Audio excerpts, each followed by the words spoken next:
We definitely got footage at this mom crib. She live in building 18 out here. The hardest blow of Trippie Red's life just hit him. A life sentence for killing 6ix9ine's lover in a terrible manner. Furthermore, we undoubtedly captured video at this mother's nursery. She resides out here in building 18. Nowadays, people aren't even shocked. For months, he had been stalking around and posing a threat to 6ix9ine's family. Here's the crucial query, though. In reality, how did police link him to the murder? This isn't simply another rat beef gone awry, so let's take a step-by-step look at it. The game became lethal on this day, August 17th, 2025.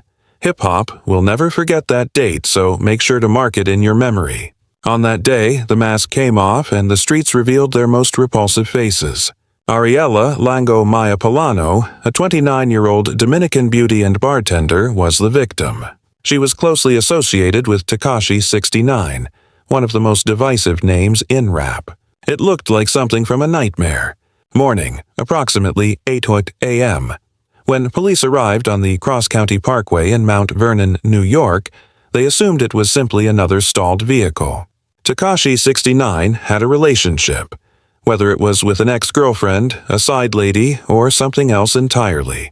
I believe they have a relationship, even though I don't think they like boyfriends and girlfriends. I think she was shot and killed yesterday in New York. She was sitting in her car outside the club the other day. She was killed by a shooter.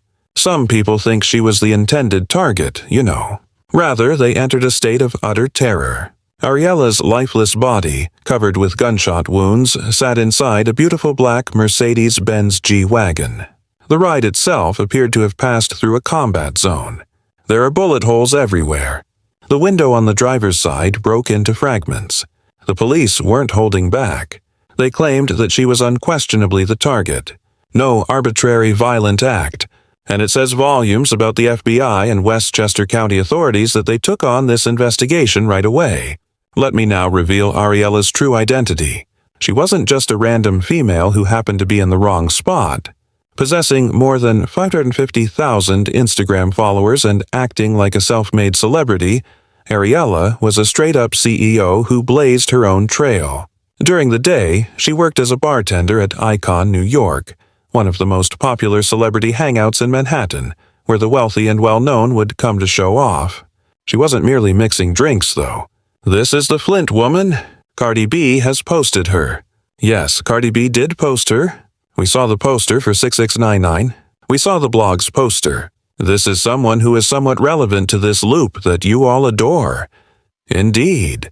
I also want folks to have a look at this, isn't that right? Look, listen.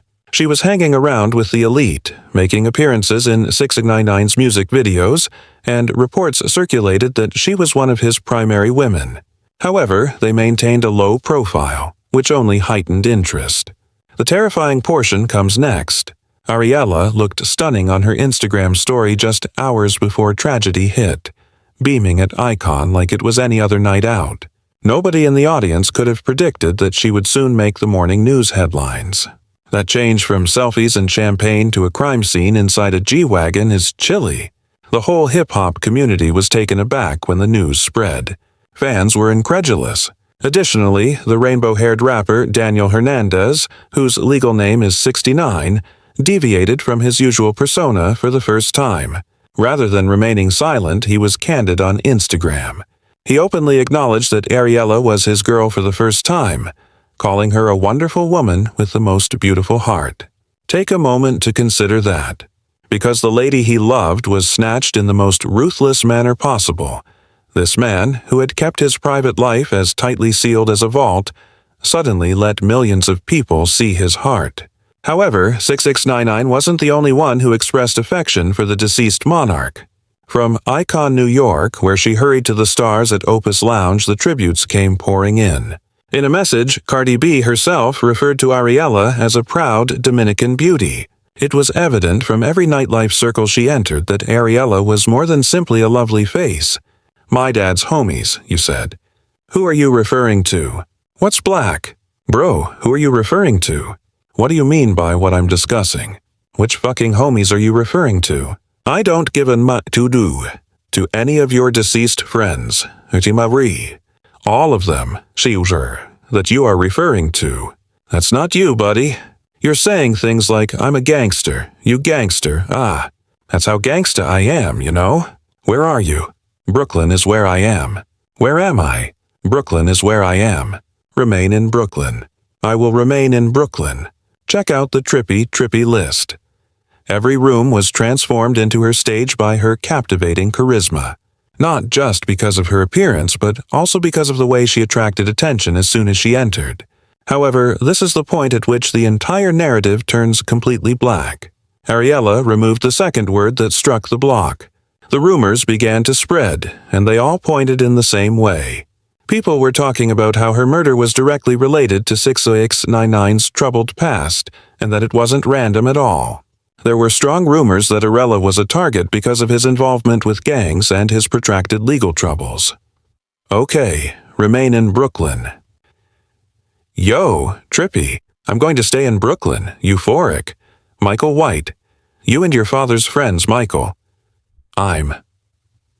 Stay there. Of course I'm staying here. You and your father's friends. You and your father, friends, believe that I'm Iku. Some even asserted that it was Takashi's own vengeance. According to one terrifying version of the story, 6ix9ine was meant to be with her in the G-Wagon when the gunman arrived, but he managed to escape death that night. That makes sense why people believed that, let's face it. 6ix9ine had more haters than nearly any other rapper in history, even with all the platinum plaques and Billboard successes. He wore the title of snitch like a scarlet letter when he turned on the 9 Trey gangster bloods in that notorious 2019 Ryko trial. He painted a massive target on his back when you combine that with his constant trolling, which included clowning every well-known artist in the game. However, of all the beefs, one was the most unsightly, the most uncooked, and the most lethal. Trippie Redd was the enemy he was fighting. During the SoundCloud wave in 2017, these two were locked in like brothers, releasing songs together. Trippie's rise to prominence in the SoundCloud rap movement was fueled by those early collaborations. That link-up on Eastside Fire with Your Chest Boy was 6ix9ine's first major shine while he was still a wild youngster from Brooklyn. Stop pretending like you're a real person about this life, bro. You know you're a bro, and you won't touch me. You got your hit from me. Bro, I made you. You give me a check for everything you do. However, that alleged fraternity was short-lived. It turned into one of this generation's most vile and intimate rap feuds. When embarrassing information on 6ix9ine's 2015 court case appeared public in August 2017, the first crack appeared. His contact with a 13-year-old was revealed by a Twitter account, and the outrage was immediate. Trippie quickly distanced himself. He made the shocking statement that 1-400 don't support pedophiles on Instagram. That one statement was war, not just sarcasm. After that, the friendship was no more, and it was replaced by outright animosity. Oh no, there is no doubt that we have video at this maternal crib. She resides out here in Building 18. One of the most intense rivalries hip-hop had witnessed in recent memory developed as a result of the tension that overflowed from the internet into the streets. Then November 11, 2017 arrived. Things got bloody that night. A gang of hitters connected to 6ix9ine ambushed Trippie when he was staying at a hotel in New York. You dig out here in Building 18?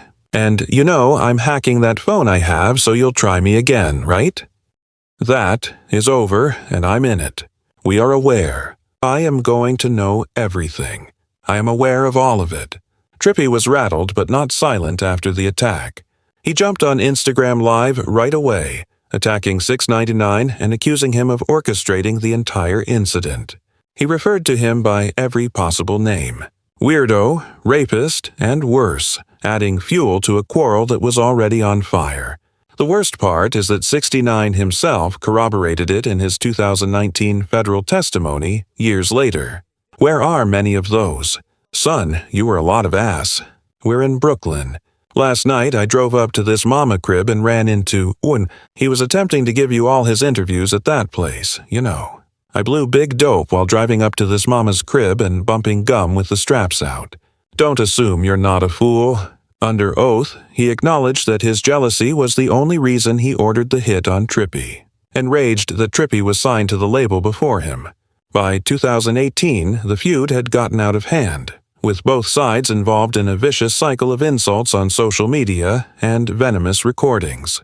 With I Kill People, a song that took direct aim at 6ix9ine and made it obvious that this was a war on wax, Trippie responded forcefully. The song featured Chief Keef and Tato. However, their Instagram Live face-offs were where the real fireworks happened.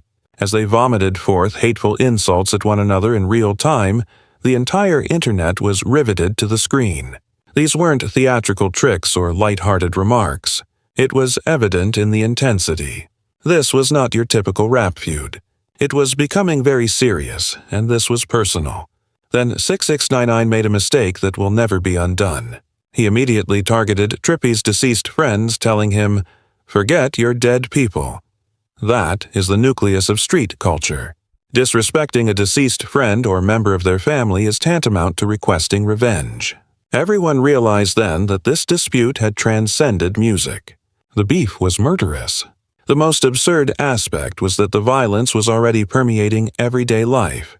6ix9ine acknowledged in federal court that his team followed Trippie from a filming location all the way back to his lodging. One of Tekashi's muscle men, Anthony Harv Ellison, approached and gave Trippie a straight-up crack at that point. The beef had evolved beyond bars and fists by this time. It was a battle of the mind. When women were pulled into the crossfire, things became machulier. 6ix9ine went crazy in September 2018 after he uploaded videos of himself clowning Trippie's ex-AI and essentially flaunting his destroyed body.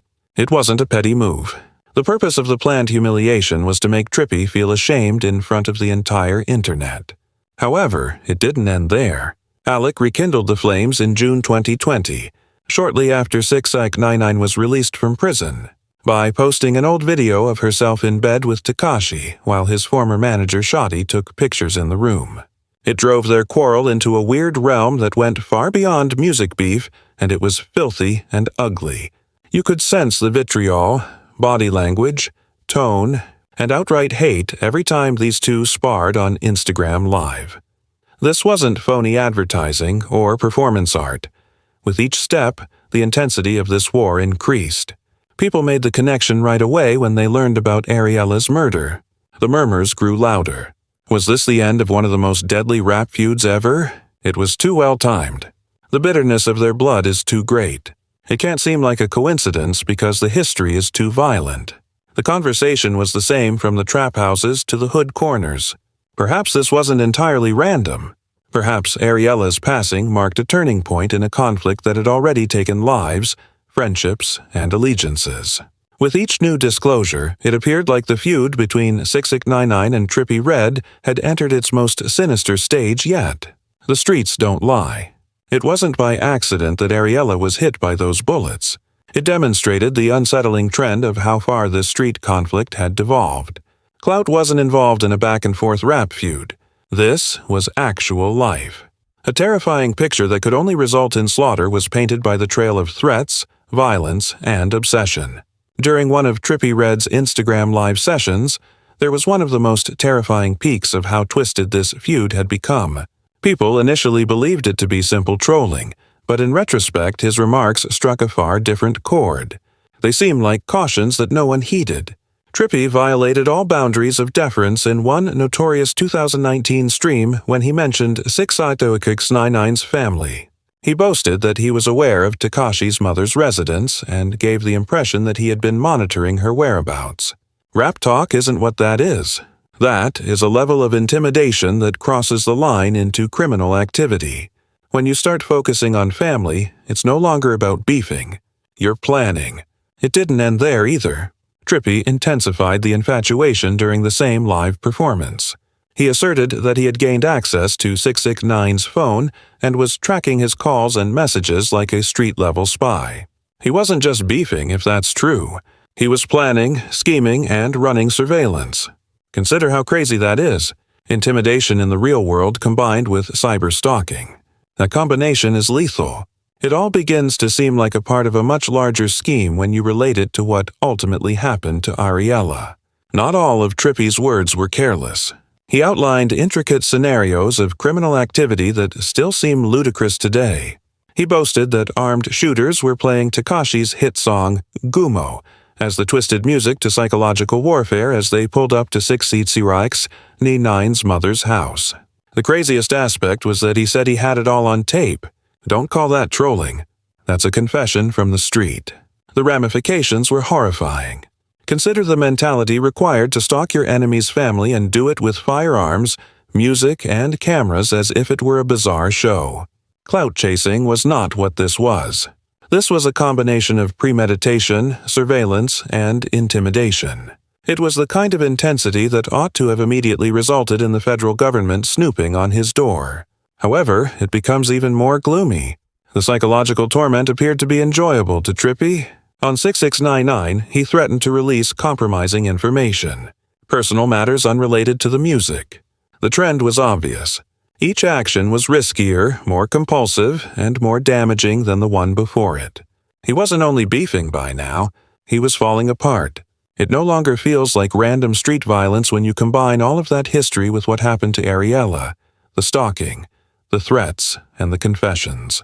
It seems like the terrible conclusion to years of uncontrollably intense obsession. Conversely, Tekashi wasn't blameless either. He blatantly acknowledged on oath that he ordered the 2017 attack on Trippie at his federal trial in 2019. This was more than idle conjecture or street rumors. This confession was made in a federal court. 6ix9ine freely acknowledged that he had harmed his rival by using his 9 Trey gangster blood connections. He admitted under oath that Anthony Harv Ellison ran up and cracked Trippie in the face after his team followed him back to his hotel after a film shoot. The groundwork was established by that testimony. In this street battle, both sides were knee-deep. While Trippie's own outbursts and allegations of monitoring revealed he was planning vengeance just as ruthlessly, Tekashi showed his willingness to order hits. All of this resulted in more than just rap feuds.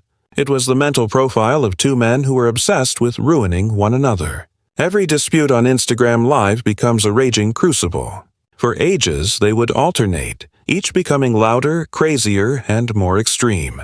Indeed, occasionally technical issues would cause the audio to go off, and fans would make fun of it as one of the most ridiculous incidents in the history of rap feuds. Complex Magazine was amused by those clumsy feeds. This is what most people didn't notice, though. The cheesy glitches were the result of pure obsession. Even while everyone else was laughing at them, these two couldn't quit observing, waiting, and arguing. Subsequently, the issue of women emerged, intensifying the animosity. It wasn't only about clout or smashing when 6ix9ine began showing off his relationship with Shorty AX, Trippie's ex. It was a battle of the mind. Something spooky was revealed by their feud's use of women as weapons. Rather than keeping the war to themselves, both men were prepared to enlist innocent individuals in their fight. They turned relationships into instruments of humiliation and retaliation, focusing on those closest to one another. Understanding how things spiraled all the way to Ariella's death would depend on that warped dynamic. The story was rendered all the more sinister by Trippie's violent past. A young woman accused him of pistol-hipping her after a furious argument, which led to his arrest in Atlanta in June 2018 on charges of aggravated assault and battery. Police were able to book him because they said she had a noticeable knot on her head. The drama involving his main girl was reportedly triggered once more. And it wasn't just one instance. Trippie had already been arrested in Cobb County a few weeks prior in May 2018 following a fight with rapper FDM Grady. The argument reportedly started because Trippie and his boy Lil, were accused of disrespecting Grady's fiancée, which resulted in a violent altercation. There is no more obvious pattern. Trippie frequently allowed arguments about women or perceived disrespect to turn violent. Clout, rap, and conflict weren't the only factors at play here. It was emotional, intimate, and frequently physical. In addition, his increasing threats against 6ix9ine, those previous arrests, and the unsettling monitoring and intimidation techniques he boasted about all contributed to the development of a profile of a man who was completely capable of violent, well-planned violence when pushed too far. All of Trippie's violent past with women, his surveillance practices, his threats against 6ix9ine's family, and his compulsive behavior add up to a perfect storm that was sure to blow out in violence. Despite this backdrop, however, the authorities were not confined to a single idea. Every angle they pursued added darkness to the narrative. One possibility circulating was that Ariella was related to a man named Nata Cartier, who was characterized as a suspected gang boss involved in Operation Mayweather, a federal investigation into the criminal network of the lost 50 Block 14. According to rumors, either Ariella was singled out because of her relationship with Cartier, or she was hit by a barrage of gunshots intended for him. The hit was directly linked to 6ix9ine's history as a government cooperator, according to another street tale. Tekashi has been a constant target since his notorious testimony in the 2001 989 Trey Rico case. Some whispered that Ariella had nothing to do with her murder. It was retaliation intended to give Tekashi a harsh message. 2025 you must examine how 6ix9ine initially became involved with 9 Trey in order to get why.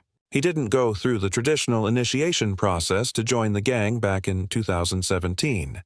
He was introduced by his manager, Kafano Shotty Jordan.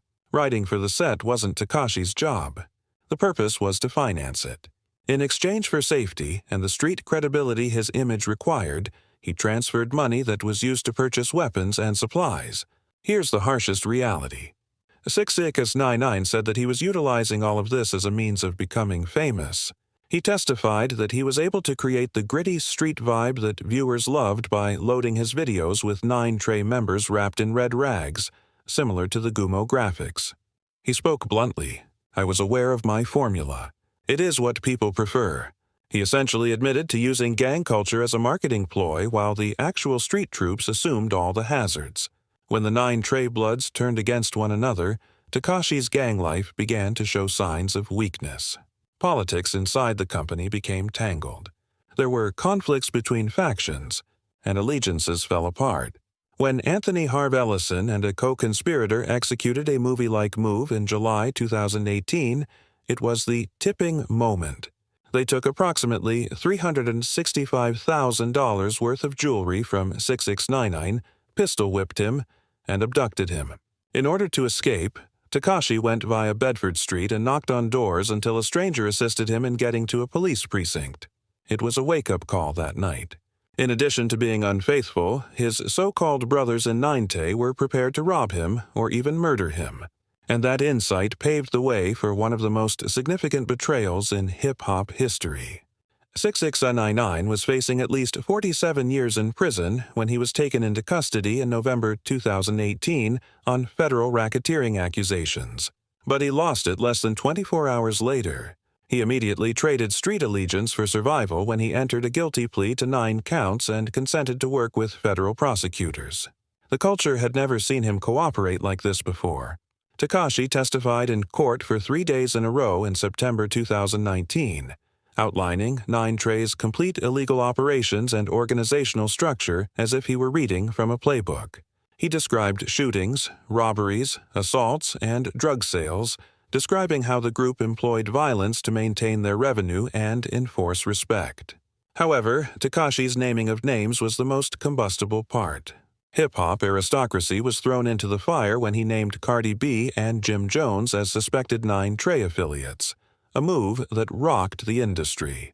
He even indicated that Trippie Redd was connected to the rival blood set known as the 59 Brims. His comments sealed people's destinies. The testimony resulted in severe penalties. Ellison, Anthony Harv, received 24 years. The previous manager of Kafano Shotty Jordan Tekashi, who once endorsed him, received 15 years, while Al Jamiah Nuke Mac received 17 years. 9 Trey's response to Tekashi flipping was precisely what you would anticipate. Venom blended with pure betrayal.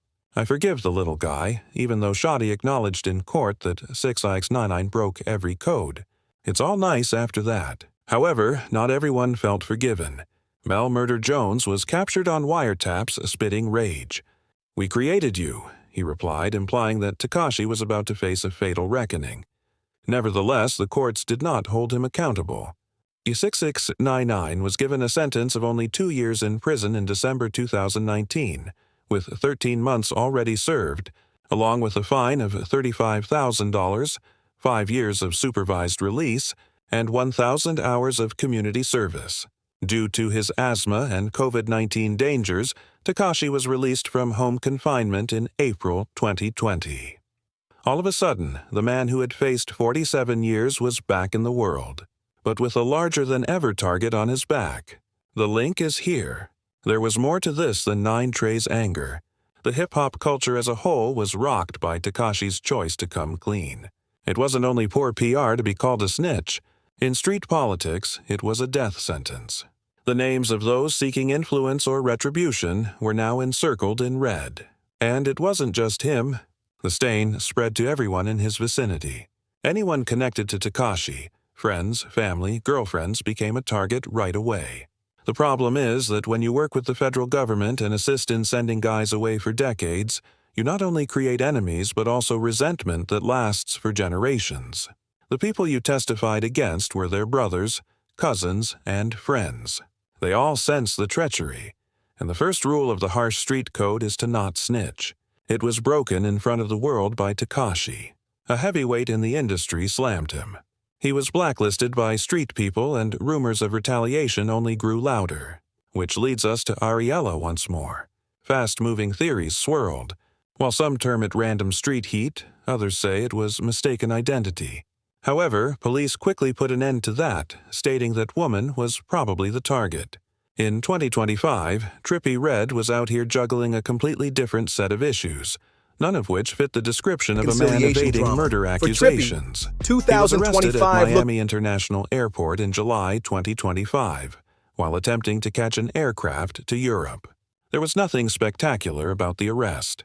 It originated from an old bench warrant for Miami-Dade in 2023 that was only connected to an invalid driver's license issue. After submitting a small $150 bond, Trippie was processed at the Turner Guilford Night Correctional Center and released. The only significant harm was having to postpone his July 5th appearance at the Liz Ardent Music Festival in Belgium. Rather than freaking out, Trippie made a joke out of it. DJ Academic dismissed the issue and turned it back into a flex by posting a trolling comment on his Instagram about the arrest. Was going to pick up 600 KB, 2 shows, SMH, that's Lil Thu, and my bond was 150 LMAO, but the news played my song.